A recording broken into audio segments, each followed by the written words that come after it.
มาดูนะครับวิชานี้เป็นวิชากฎหมายปกครองนะครับจุดหนึ่งที่เป็นจุดอ่อนของเรา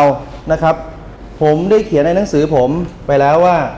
สิ่งที่เป็นจุดอ่อนของพวกเราที่ผมได้สำรวจมาก็คือว่าเด็กนักเรียนทั้งสองสายนะครับส่วนมากจะมีปัญหาเกี่ยวกับทำความเข้าใจวิชากฎหมายเพราะว่าธรรมชาติของทั้งสองสายเนี่ยมันจะเป็นวิชาที่แสดงความคิดเห็นเป็นหลักครับแต่เนื่องด้วยมันเป็นตัวบทที่ต้องท่องจำจำนวนมากๆนะฮะทำให้ของพวกเราเป็นจุดอ่อนธรรมชาติของการเรียนวิชากฎหมายสำหรับนักรัฐศาสตร์และนักรัฐประศาสนศาสตร์ก็คือว่าเราต้องบิดข้อเท็จจริงหรือบิดสิ่งที่มันเกิดขึ้นให้เป็นตัวภาษาคนมากที่สุดนะฮะดังนั้นก่อนที่จะเข้าสู่โหมดของกฎหมายปกครองผมจะสอนในลักษณะเป็นกฎหมายทั่วไปก่อนนะครับสิ่งหนึ่งที่เราจะต้องเรียนรู้ก็คือว่าความหมายของกฎหมายปกครองมันคืออะไรนะครับมาดูนิดหนึ่งนะฮะกฎหมายปกครองเราตัดคำว่าปกครองออกก่อนเรามาดูว่ากฎหมายทั่วไปมันคืออะไรกฎหมายคือคำสั่งหรือข้อบังคับนะครับความประพฤติของมนุษย์ความประพฤติของมนุษย์พระรามแผงสอนแม่นมากไปถูกทศกัณฐ์ตายพระรามผิดไหมครับผิดไหมครับไม่ผิดเพราะอะไรฮะเพราะว่าพระรามไม่ใช่มนุษย์เช่นเดียวกันครับผมปล่อยหมาผมไปกัดคุณตายผมปล่อยหมาผมไปกัดคุณตายผมไม่ผิดฐานฆ่าคนนะครับหมาผมผิดฐานฆ่าคนไหมผิดไหมครับเพราะว่ามันไม่ใช่มนุษย์นะครับกฎหมายในความจำกัดการของมันคือเป็นคำสั่งหรือข้อบังคับที่ประพฤติควบคุมความประพฤติของมนุษย์เท่านั้นวรรคต่อมาคืออะไรฮะซึ่งมีผู้มีอำนาจสูงสุดหรือรัฐาธิปัตย์เป็นผู้กำหนดขึ้นในขนาดนี้เรามาดูต่อนะครับว่ารัฐาธิปัตย์กับผู้มีอำนาจสูงสุดคือคนคนเดียวกันถ้าในระบอบประชาธิปไตยมีการเลือกตั้งเราจะมีนายกรัฐมนตรีหรือมีผู้มีอำนาจสูงสุดในการบัญญัติกฎหมายเช่นเดียวกันฮะผู้มีอำนาจสูงสุดในที่นี้รวมถึงคณะปฏิวัติหรือคณะรัฐประหารด้วยคนสองกลุ่มนี้เวลาที่บัญญัติหรือกำหนดบัญญัติกฎหมายออกมานั่นแหละเป็นกฎหมายที่บังคับใช้ของคนใต้ปกครองนะครับของคนใต้ปกครองคำถามถ้าหัวหน้าห้องเนี้ยออกคำสั่งบังคับคุณออกคำสั่งบังคับคุณหัวหน้าห้องในห้องนี้นะครับออกคำสั่งบังคับคุณถือว่าเป็นกฎหมายไหมครับถือว่าเป็นกฎหมายไหมครับเป็นไหมเป็นหรือไม่เป็นฮะเป็นหรือไม่เป็นไม่เป็นเพราะอะไรฮะเพราะเขาไม่มีอำนาจสูงสุดเป็นแค่หัวหน้าห้องในห้องนี้จำไว้เสมอนะครับว่าคำสั่งหรือข้อบังคับความประพฤติของมนุษย์ต้องมาจากผู้มีอำนาจสูงสุดเป็นผู้กำหนดหรือบัญญัติขึ้นนะครับผู้ใดฝ่าฝืนหรือละเมิดกฎหมายมีสภาพบังคับทันทีเช่นกฎหมายให้ใส่หมวกกันน็อกคุณไม่ใส่เกิดอะไรขึ้นครับตำรวจจับกฎหมายให้คาดเบลต์ถ้าคุณไม่คาดเบลต์ก็ตำรวจจับปกติฮะแต่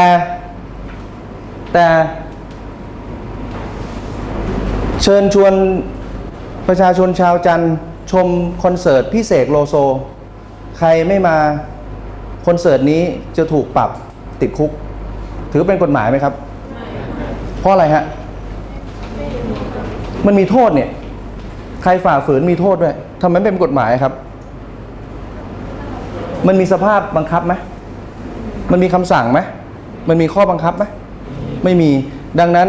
เวลาคุณนึกถึงกฎหมายคุณต้องนึกถึงว่ามันเป็นคำสั่งหรือข้อบังคับที่บังคับกับคนออกโดยผู้มีอำนาจสูงสุดใครละเมิดผิดกฎหมายนะครับผิดกฎหมายอันนี้เป็นความหมายทั่วไปใครมีอะไรสงสัยไหมครับมีไหมฮะมีสงสัยไหมครับเรามาดูต่อ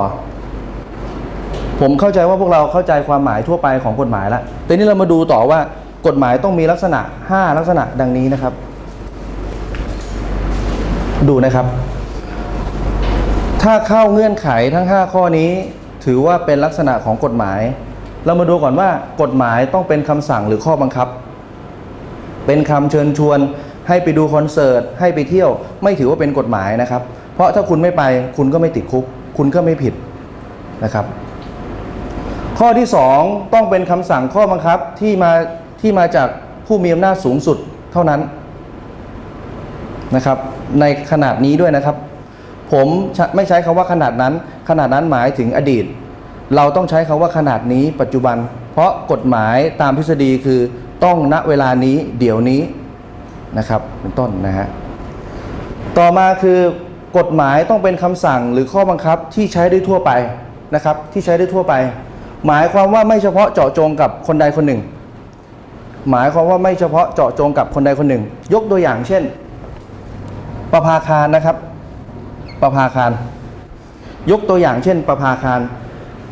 รหลักการของมันคืออะไรฮะให้แสงอะไรฮะให้แสงสว่างถูกไหมครับให้แสงสว่างสมมุติว่าอันนี้เป็นหินโสโครกเป็นเรือหลักการของมันอย่างแรกคือต้องกระจายแสงสว่างถูกไหมครับอันที่2หลักการมันคือแสงสว่างของมันต้องไปกระทบกับเรือทุกลำต้องไปกระทบกับเรือทุกลำเกิดอะไรขึ้นฮะพอเรือทุกลำเห็นแสงสว่างที่กระทบมันกับหินโสโครกมันทำไมฮะมันสามารถที่จะอะไรฮะหลบหินโสโครกได้แต่ถ้าวันใดวันหนึ่งประภาคารเกิดเลือกปฏิบัติอยากจะให้แสงสว่างกับเรือกอเพียงลำเดียวไม่ให้แสงสว่างกับเรือขอถือว่าอันนี้ไม่ใช่กฎหมายที่เป็นธรรมที่เราจะเรียกติดปากว่ากฎหมาย2มาตรฐานนะครับหลักพื้นฐานของกฎหมายคือทุกคนต้องถูกบังคับใช้ทั่วไปนะฮะทุกคนต้องถูกบังคับใช้ทั่วไปไม่เฉพาะเจาะจงนะครับ 1.4 กฎหมายบัญญัติขึ้นเพื่อให้บุคคลปฏิบัติตามกฎหมายที่ผมชื่นชมมีอยู่2มาตราแล้วก็เขียนได้ดีก็คือกฎหมายแพ่งลูกมีหน้าที่ปฏิบัติพ่อแม่มีหน้าที่อุปการะเลี้ยงดูลูกใครผิดตามนี้ถือว่าผิดกฎหมายนะครับเขียนได้ดีมากอยากให้บุคคลปฏิบัติตามไม่ใช่คุณไข่ทิ้งแล้วก็จบกันกฎหมายเขียนได้ดีมากนะครับลูกมีหน้าที่ดูแลพ่อแม่ก็มีหน้าที่เลี้ยงดูบุตรกฎหมายเขียนได้ดีมากนะครับเพื่อให้บุคคลปฏิบัติตามสุดท้ายกฎหมายต้องมีลักษณะบังคับเป็นคำเชิญชวนให้ไปดูคอนเสิร์ตการท่องเที่ยวอย่างนี้ไม่ถือว่ามีสภาพบังคับนะครับถ้าเข้าเงื่อนไขทั้ง5ข้อนี้ถือว่าเป็นลักษณะของกฎหมายบางตัวไม่มีคำว่ากฎหมายนำหน้านะครับเช่นพระราชบัญญัติข้อบังคับแต่ถ้าเข้าพวกนี้ถือว่าเป็นกฎหมายทั้งหมดนะครับมีคำถามไหมครับมีไหมต่อนะครับเรามาดูวิธีการแบ่งประเภทของกฎหมายเรามาดูวิธีการแบ่งแยกประเภทของกฎหมายนะครับกฎหมายสารบัญญัติแบ่งตามเกณฑ์ก่อนนะครับกฎหมายสารบัญญัติ substantive law นะครับ substantive law กฎหมายที่บัญญัติว่าการกระทำใดเป็นความผิดและกำหนดโทษไว้นะครับเรามาดูบรรทัดที่1ครับกฎหมายที่บัญญัติว่าการกระทำใดเป็นความผิดและกำหนดโทษไว้กฎหมายในระบบสารบัญญัติหมายถึงตัวหนังสือตัวอักษรที่บันทึกลงในกระดาษสมมุติว่าที่ต่างว่า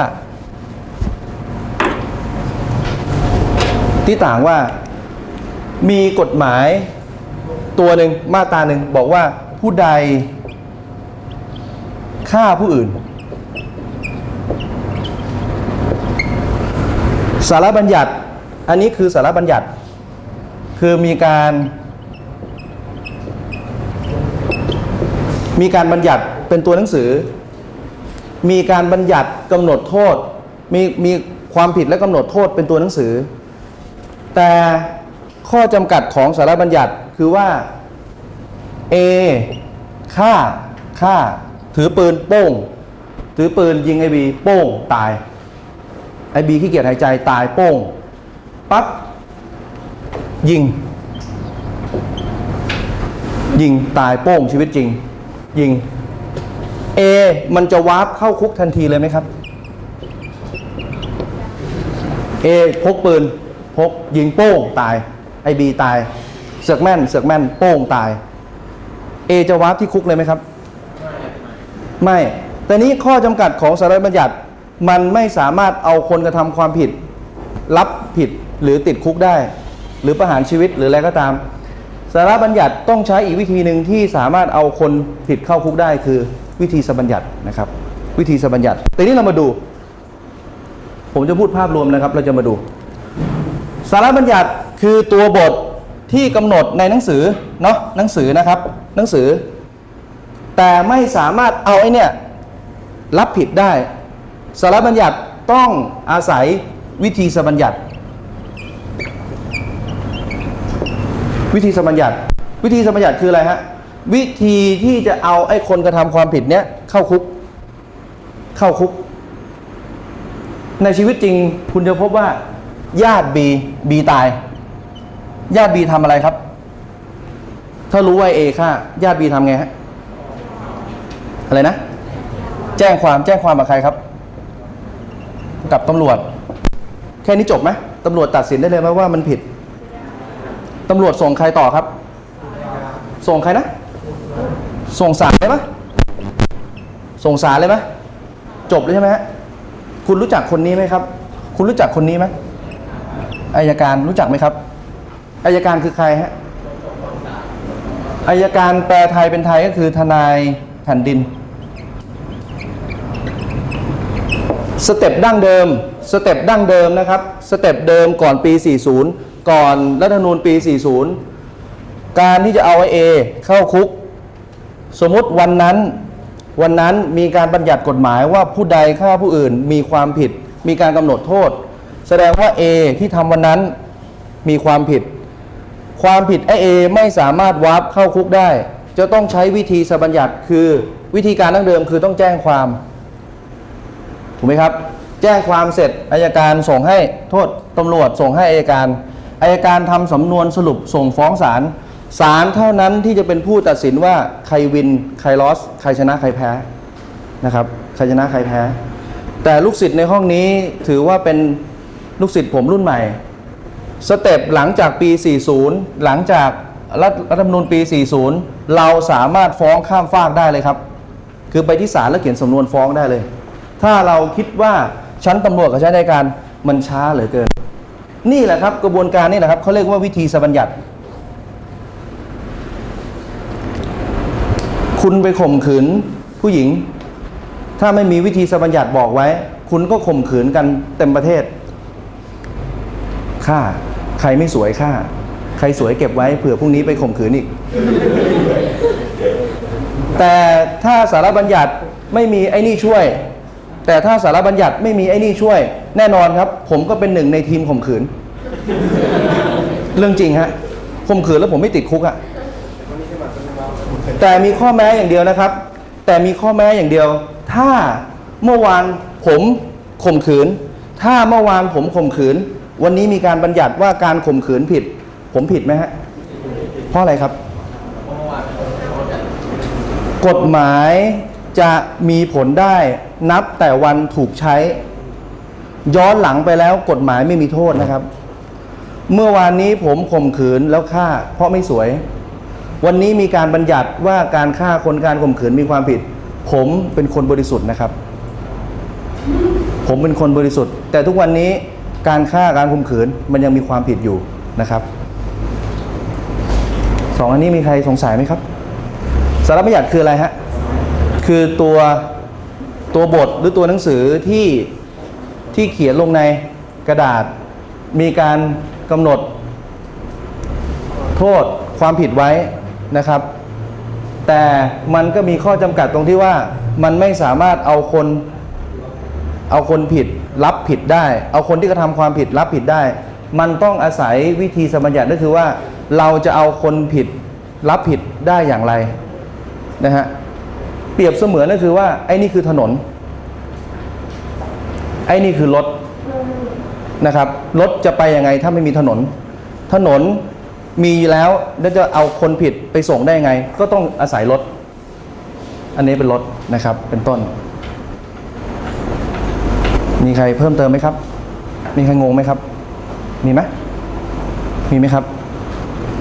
มีนะครับในหนังสือผมเขียนละเอียดมากนะครับในหนังสือผมเขียนละเอียดมาก